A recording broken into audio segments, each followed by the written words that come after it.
Hello, in this video I'll show you how to make homemade breadcrumbs. Homemade breadcrumbs are super easy and simple to make and definitely worth the effort for the amount of time it takes to make them versus the benefit of taste that you get in using fresh breadcrumbs. The first step to making these is to crumble up some bread. This can be homemade bread or store-bought bread. I'm using some leftover dinner rolls. I prefer to use a yeasted bread because it adds a lot of extra flavor. One great tip to making sure that the bread crumbles easily is to let it set out on the counter exposed to air for about a day.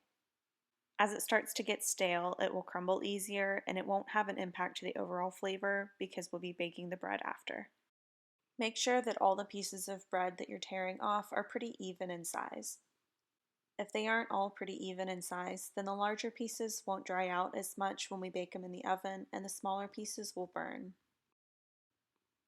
Once all the crumbled bread is approximately the same size, place it in the oven at 350 degrees Fahrenheit to bake for about 10 minutes.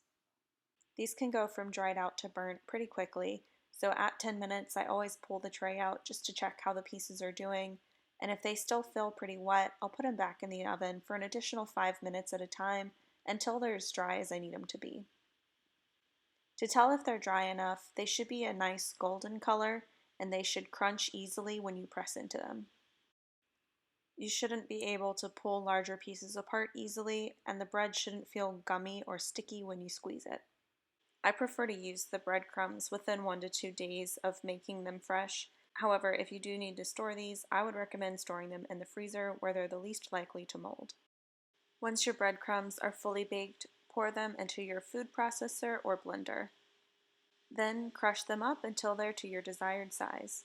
I like to use a pretty fine breadcrumb, so I used the ice crusher mode on my blender and ground them until they were pretty small. Now you have fresh homemade breadcrumbs that taste so much better than what you can get from the store.